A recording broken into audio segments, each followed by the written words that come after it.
Alrighty, hooded robe thing is back because I've been listening to the Red, White, and Royal Blue audiobook for like 6 hours and I need to take a break. So I'm gonna make this video.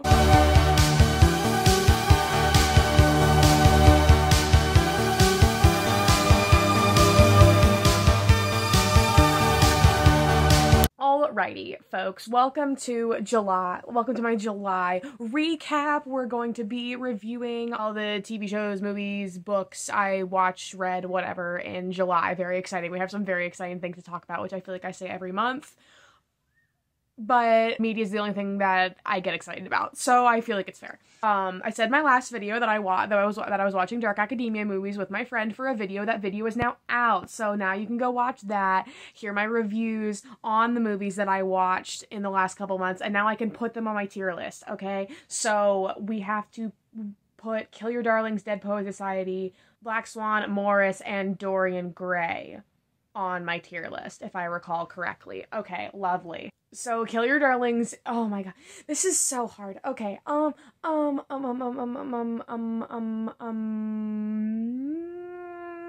put Kill Your Darlings like here. Dead Poet Society, y'all know, is going right down here.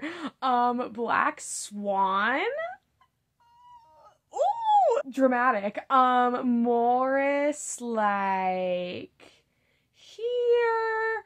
And Dorian Gray, like, oh, I feel so bad. That's so low. No, wait. Is that too low?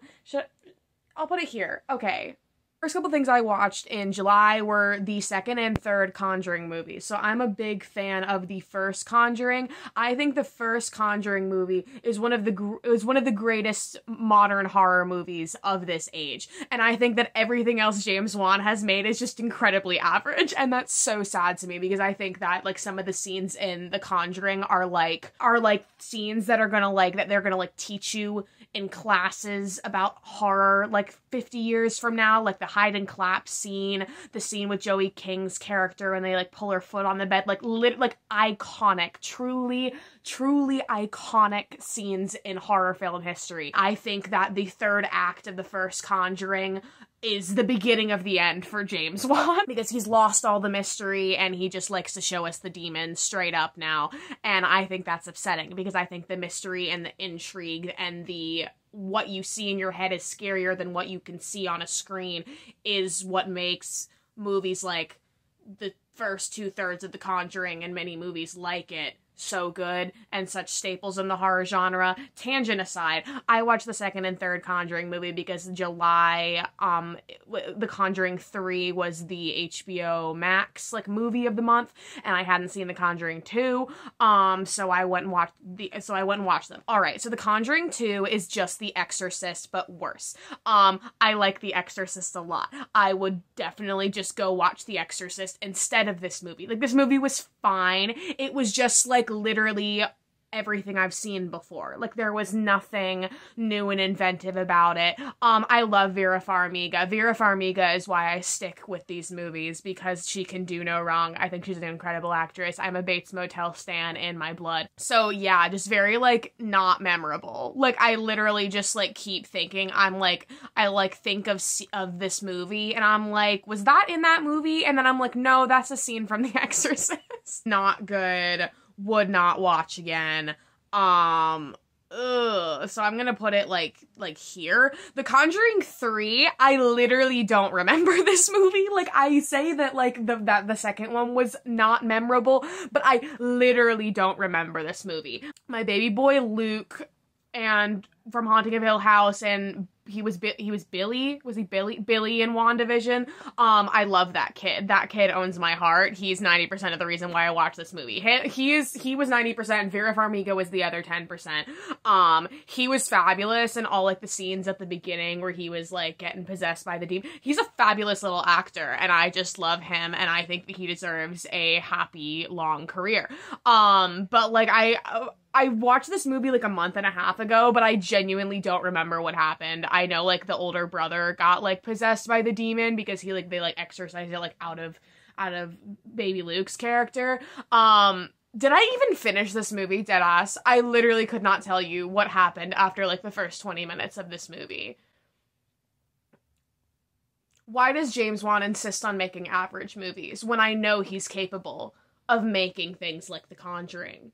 It just doesn't add up in my brain. Okay, I feel like I'm just gonna put them right next to each other because I did watch them back to back, which is probably why they just sort of blend together in my head, but like, it's nothing worth writing home about. Okay, oh, I read a book. So I succumb to the cult that is Audible. If Audible wants to sponsor me, hit me the fuck up, because I am now obsessed with Audible. I don't know why it took me so long to succumb to the cult that is Audible, but it's everything. It's amazing. I spend so much of my free time listening to audiobooks on Audible because I don't have time to sit down and read physical books. I just don't have time, but I can listen to books when I'm cleaning my room or driving to work and shit. So I've gotten through quite a few fun things. And the first thing I got with my with one of my first credits on Audible, I got Bunny by Mona Awad, which is a book that's been on my to-be-read list for ages, and I don't have time to read, so I haven't read it. I fucking loved this book. So I looked into this book, and it very much seemed like the kind of thing where it's like, oh, if you like The Secret History, you'll like this book. This book was literally Heathers meets The Secret History meets another famous book that I don't want to reference because I feel like it spoils the whole premise, and I went into this book knowing literally nothing about it, and I feel like it's better that way, because once it gets to sort of like the big climax, you're like, I loved like trying to figure out what was happening, so I don't want to insinuate any of the theming of this book whatsoever, but it's basically about this girl named Samantha Mackey, and she's at this like she goes to this like arts college. She's like a writing major. So felt that, and she's in this like workshop class with these girls who call themselves Bunny. So it's these 4 girls, and they dress like very like kawaii and like cutesy and sort of like act a lot younger than they are, and they're just sort of weird, right? They're just sort of weird and like very cliquey, and weird things insinuate. Anyway, if you like dark academia, which clearly I do, I've expressed over many mediums how much I love dark academia. If you love dark academia, read this book. It's so fun. I just love the writing style. Like, I was listening to the audiobook, the narrator did a fantastic job. She did like voices. I love when the narrators do different voices for the characters, so I loved all the voices she did for the bunnies. And she just read it very fabulously, and just like the writing was really good. There were a lot of really good like metaphors and a lot of good imagery that I was like, oh, that was nice, that was crisp, and I like having that experience when reading a book. So yeah, I don't rank books on my tier list because I feel like it's like not fair to compare like a visual medium to a non-visual medium, but I loved it. I want to read it again because I feel like there was, especially like listening to an audiobook, I feel like there were parts of it where I was not like fully paying attention, and I especially like in the 3rd act, I was just like, I didn't know what was going on, and like, while I think that that's intentional, I do want to like read it again, like because I love rereadability, rewatchability, like knowing things and being able to go back and like have a new viewpoint with the information that you've gathered from the first time, kind of thing. Anyway, I went to go see Black Widow. Yes, I did. Okay, so we know on this channel I'm not a Marvel fan, never been a Marvel fan. However, WandaVision is in my #1 spot because it is one of the best TV shows I've ever seen, and that's on Period. We love things written by women. Marvel women have just been done dirty for so many years, and now Marvel women are getting the attention they deserve. So now Black Widow, great movie. I really liked this movie. Yelena, that's my bestie. I don't know if you can see. I have the Funko Pop of her right there. That's my motherfucking bestie. I love Yelena.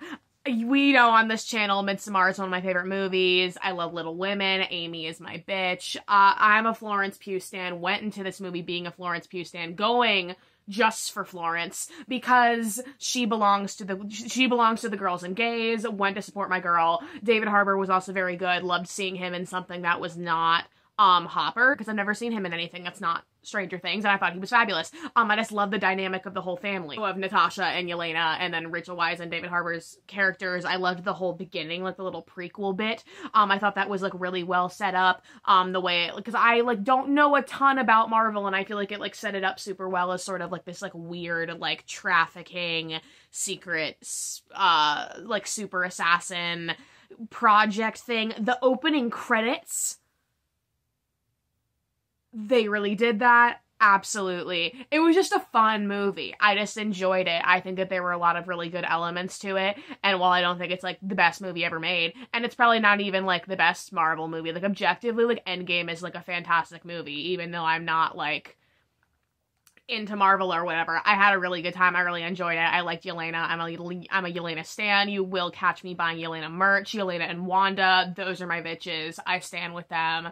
They're my everything. Okay, so, oh, am I gonna put a Marvel movie in A? Do I have two Marvel things in A right now? If you had told me in like 2016 that I would have two Marvel Cinematic Universe things in an A tier, that I would have laughed in your face. Look at them stepping up their game. Okay,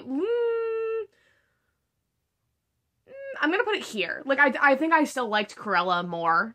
Okay, I finished Loki.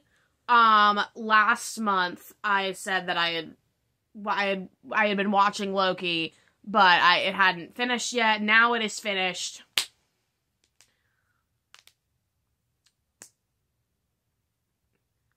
Loki was written by men. I could just say that and be done with it there. Loki was written by men.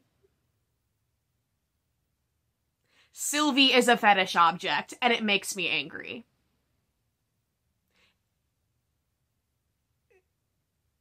If you have to say they're technically not the same person, you're in trouble.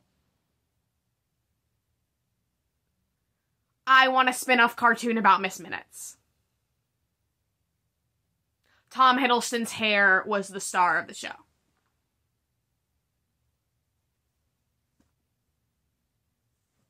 Okay, next.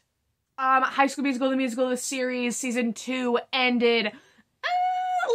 Okay, because, like, I didn't hate it, right? Like, a lot of people are like, that was the stupidest season of TV ever. And, like, I don't agree with that. I just think this show is fun. I just think this show is fun, and it makes me happy when I watch it, and I enjoy myself when I'm watching it, and I don't need it to give me anything else more than that. So, like, I had a good time. Would I have made lots of edits? Yes. Would I have perhaps written this season better than the writers did? Probably. But I just can't dwell on that too much, because it's gonna make me upset. But no, I liked it. I thought it was fine. I don't think it was, like, as good as the first season, because I just think there was like a spark about the first season. There was just something special about the first season, and like nothing they could have done in season 2 would have met that spark. And I think we all need to accept that. I think we all need to accept that like nothing they were gonna do was gonna be season 1 of High School Musical, the musical series. Not because it was like anything amazing, because it wasn't like the most amazing show, like the most well-written show, but like something about it just hit different, and like nothing was gonna do that they did in season 2, and that's okay. I think it's okay. I think we just need to lower our expectations. I'm still really excited for season 3. I will watch this show for as long as it goes on, because I'm not, like, emotionally attached to it to the point where it's like I'm gonna get angry if it gets stupid. Like, I don't care. Like, I'm okay with it being stupid. I enjoy myself while watching it, and I think that's enough. I am gonna move it, like, here, but, like, I'm not bothered. Like, am I triggered that they cut off the EJ and Gina kiss? Absolutely. But that is, like, the length of my, like, emotional frustration with season 2 of High School Musical, the musical series. Everyone shut up for a second. Okay, hold on. This is going here. This is staying here. Nothing on the planet Earth would get this to move from this spot. This is chained to this spot. This is super glued to this spot. Nothing could remove this from this spot. The It Supercut could not move this from this spot, okay? I want to be clear. This is not moving. Young Royals is the best show of 2021. Young Royals is possibly the best teen show of the past decade, dare I say. Young Royals is the only teen show giving sex education any ounce of competition as far as teen dramas go in the modern era. This show is fucking fantastic. I'm just gonna like shoot off like a list of bullet points of why I think this show is the greatest thing to grace our screens in the past few years. So it's written, produced, and directed by women. That's all I need to say, but I'm going to continue anyway.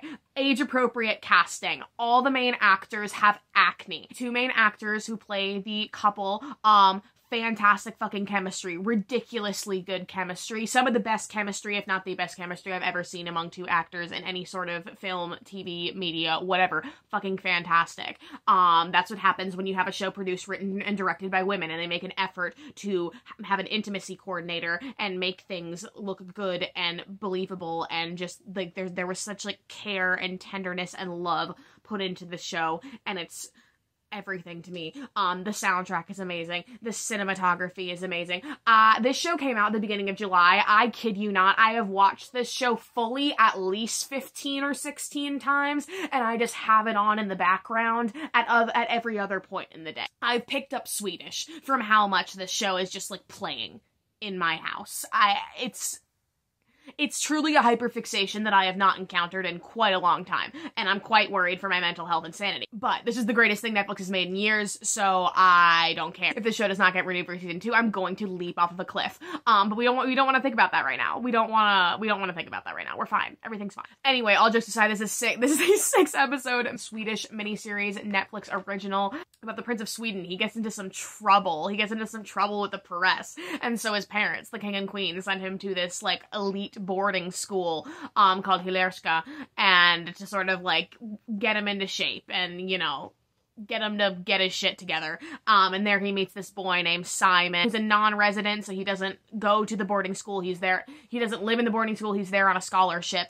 So he is, like, lower class. He lives in the town over. And they fall in love, and it's so fucking beautiful. This show does an amazing job of, like, with like the themes of, like, classism and socialism, and just, like, the power dynamics between different characters. The relationships between the characters are so fantastic. I love what the female characters in this show stand for, Felice and Sarah. Like, we haven't really seen characters like them before in teen shows, and, like, the neurodivergent representation, and just, like, Felice as a whole character, and how she's sort of, like, now she's sort of, like, redefining the trope of, like, the pretty popular girl, and like, August as an antagonist is fantastic. Alright, I need to shut up because I will talk about the show for 2 hours. I did some watch parties of the show, actually, if you missed those, because I was sick. She's not moving. Sorry. I'm sorry. This is the Queen's Gambit of 2021. Okay, American Horror Stories. So we're getting into Ryan Murphy season. Fall is Ryan Murphy season. He always has, like, at least, like, 3 or 4 shows that come out around this time of year. American Horror Stories being the first, which is something new that he's doing. It's on, FX and then Hulu on FX. So it's weekly episodes, but every episode is its own isolated story with its own cast. This is Ryan Murphy's Black Mirror. This is what I've been waiting for years.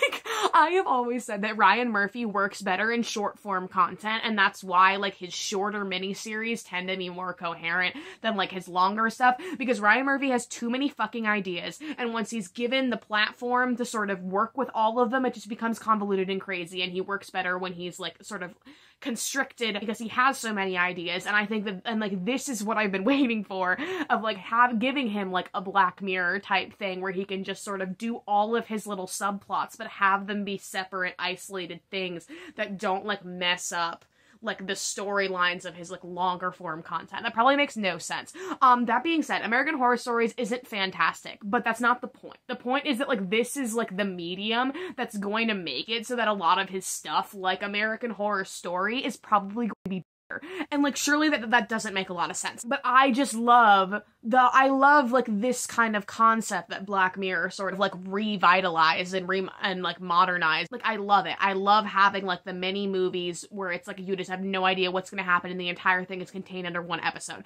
I think it's great. So I wanted to quickly go over, like, the episodes that have been out so far and what I think of them. So the first two were like a two-part, so it's automatically sort of ruining the anthology feel, because you're the like isolated anthology feel, because you're not supposed to have continuations if you're doing like the isolated anthology, but whatever.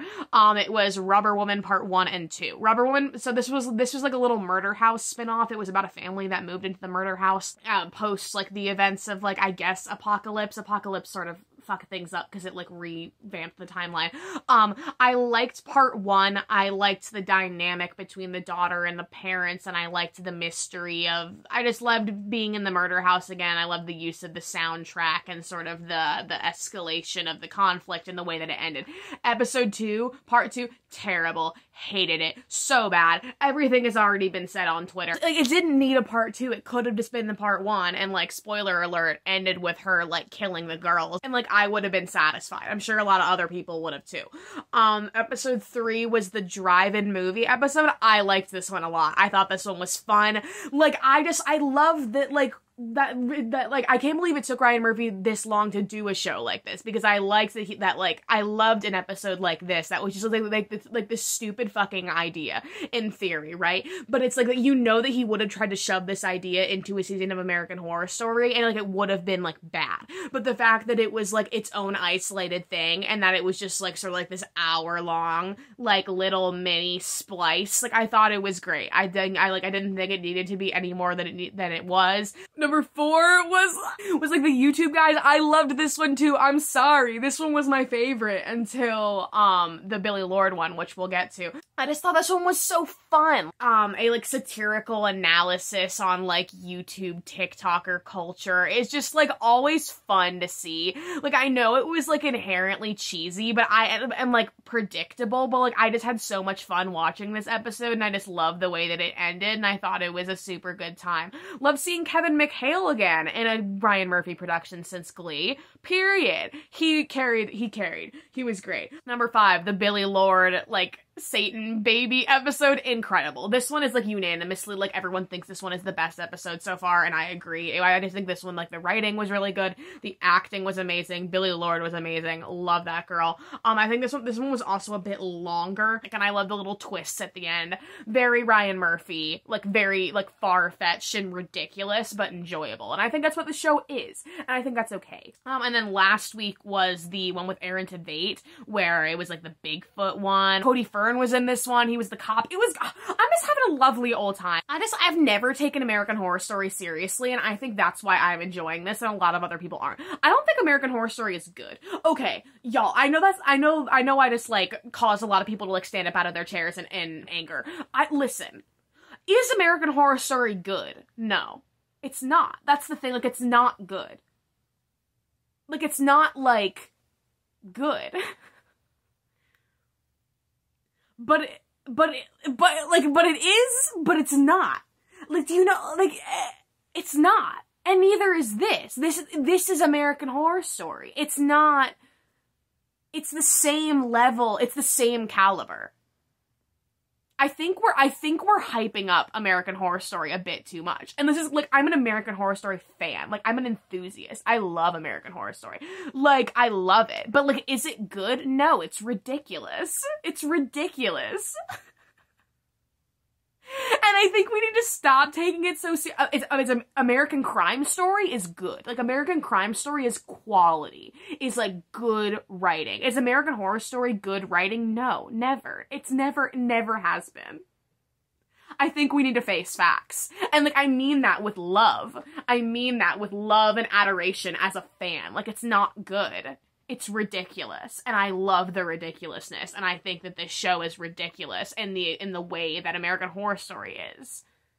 And I love it. So with that being said, I think the Billy Lord one was number 1, then the fucking YouTubers, then the Bigfoot one, Drive-In, Rubber Woman 1, and 2, is my current ranking. I think there's like 2 more episodes left, and then is Crime Story starting? Or no, Double Feature is starting, and then Crime Story. We've got a stacked season ahead of us. Oh, I have to rank. Okay, this is really hard to rank, because like I said, it's like different episodes. It's like the same way, it's like I feel like you can't really rank a season of Black Mirror, other than it's sort of like the general average. Like, I think like season 4 is the best season of Black Mirror because it has, like, the most episodes in it that I like, consistently. But, like, for now, I think it's, like, here. I just, like, it's ridiculous.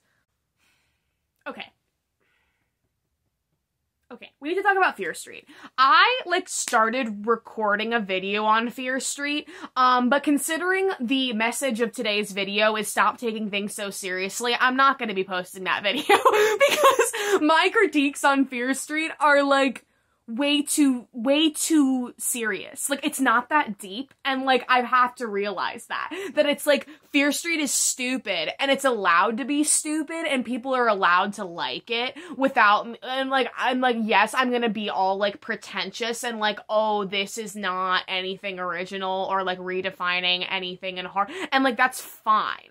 I'll go through those clips. If there's anything that I want to iterate, I will put them here. And I watched them, and I thought they were terrible, and I feel the need to complain. I come with peace, okay? My hands are up. I don't mean to attack. I need some of y'all to explain to me down in the comments why these are good. So, I'm very sorry if you like these movies and you think they're great. I don't think they're great. So there's my disclaimer. So as Netflix's new Fear Street trilogy of films reinvents the murder-filled slasher movie for a new generation. Not me intercepting the intercepted video. We love an inception. I just want to add, because, like, this Happy Death Day is reinventing the slasher for a new generation. If it takes place in the same time period that of the genre you're trying to reinvent, it's not a reinvention for a different generation. It's the same generation. By saying that, you're implying that you're modernizing the genre and reinventing it for a new generation, but it doesn't take place in modern day. Maya Hawke was in this movie for literally 5 minutes. The fact that they put Maya Hawke in, like, every single teaser trailer and she was literally the first person killed off in the trilogy, had 5 minutes of screen time, actually, I was actually a personal attack. Like, the Netflix execs were probably cackling in their offices, being like, we're gonna get the girlies in with Miss Maya Hawke. They got me, and then I was just mad. Poor girl. They gave her, like, 3 lines of terrible dialogue and just moved on their merry way. Sadie was nowhere to be found in the first one, which I guess if I had paid more attention to the trailers, I would have known that, but alas. The first movie was terrible. The first movie was definitely the worst one. Honestly, it was one of the, like, not to be dramatic, but it was one of the worst movies I've ever seen. I could not tell you a single character's name, even though they were literally in all 3 movies. I could not tell you what this movie was about, even though it was the same premise in all 3 movies, and nothing happened until, like, the 3rd act. The 3rd act was okay. I liked when that one bitch got her head sliced in a bread slicer. I think that was dope. Poor Miss Sadie Sink was carrying this entire movie on her back. Listen, the girl can act. We knew the girl could act. This poor girl is being given the same damn thing, though. You could not tell me this girl was not Max Mayfield. I'm so sorry. She deserves better because she's an actress, and she was the only one delivering these horrible lines of dialogue with any bit of feeling. So, she was fun, loved her, vibed with her. She was the only character throughout the series that I was actually rooting for. Like, I wanted her to live, which, you know, is like the bare minimum. Like, all you want in a slasher is to be rooting for somebody to not die. And I was just waiting for half of these people to get stabbed. The sister was giving me very much Nancy Wheeler. I was not prepared to see Miss Jeanette from Cruel Summer. That really triggered my fight or flight. Her little love interest had some of the worst dialogue. It was giving Jughead Jones. It was giving, I'm weird, I'm a weirdo. No. Was it better than American Horror Story 1984? Hardly. I liked the scenes where everybody got their eyes scooped out. That was fun. Threw Miss Sadie Sink in here for like 2 seconds, and then she bitch got her eyes scooped out. Doesn't sit right with me. But yeah, overall, these movies were like stupid and silly. They're like nothing I haven't seen before. Like, I think the first one was very reminiscent of Scary Stories to Tell in the Dark, which was a movie I did not love. Second one was very Friday the 13th. The third one was just The Witch. but like not as good, but I'm also not a big fan of The Witch. So it's like I went into this like comparing them to so like I came out of this comparing them to movies I don't really like much in the first place, but those movies were still better than these. So I think that's why like I disliked them even more in my brain. They're just silly. They're just not for my age demographic, but that's what confuses me, because these movies are rated R, but I feel like they were written for like 14-year-olds, and I think it's like totally acceptable for 14-year-olds to be like raving over these movies. Because I think these movies are very, like, 14-year-old culture. But it's like, then why are they rated R? And I feel like they were only rated R for, like, the gory sort of shock factor of it. And it's like, do I think these movies would have been able to be done with a PG-13 rating? Maybe. Not as effectively? Probably. But like, why are you marketing this towards adults when it's clearly for teenagers who like Stranger Things? That's my main point, and I think that's okay. I'm just confused why the writers think they're like redefining the slasher when like this is just the same, these are just the same tropes we've been seeing for generations with slashers. And it's like the thing that I think like is good about Stranger Things in like the nostalgic sense is that they're like very openly making references to famous movies. Like they're very transparent with like, oh, this season is paying an homage to these movies and we're gonna make these direct references. And I think the problem with Fear Street is that it's like, while they were very clearly making references to like famous horror gems of like the 70s and 80s, they were like refusing to like admit that, and they were more so like, oh, we're just taking the feel and the nostalgia and like the elements of those movies and making something new, when it wasn't new. It was just like a love letter to the slasher genre at its golden age, which is fine, but call it like it is, you know? So I don't know. I just think they were very mediocre. I also didn't like that like the two like lesbian characters like didn't have a personality outside of being gay. That always bothers me. Like I'm like, that's not good gay representation if like their entire personality and plot point is that they're like gay for each other. I was just like, I wasn't invested with them. Like, yay, we love seeing lesbian representation. We love seeing biracial lesbian representation. Like, I will never not want gay representation in media, because I think like it is something that should be oversaturated. But I just wasn't invested in them and like didn't think that they were like good characters. Ziggy, however, loved Ziggy, because Sadie Saint carried this trilogy on her back, even though she wasn't in the first one and was in like 10 minutes of the third one. Carried the whole trilogy on her back, as she should. Okay, so Fear Street 1 is an F. I'm so sorry. It was pretty bad. 2 is gonna go and C, like here. I'm actually gonna move Dorian Gray. And then 3, I'm gonna move Mononoke up to the top of D, and I'm gonna put it in between Mononoke and Ponyo. Alrighty, I've been filming this video for 40 minutes. Jesus Christ. Thank you for watching this. Let me know what you watched and read this month. I've been watching and reading some exciting things this month in August, so I can't wait to talk about those. How have y'all been? Hope you've been good. Have a couple videos I'm working on. Anyway, comment, like, and subscribe, press the notification bell because I don't have an uploading schedule. Links in the description for my merch and my Etsy shop. I've been doing some new stuff on there. It's also just a spotlight, all that important stuff. This has been a really great dinner, and thanks for coming over.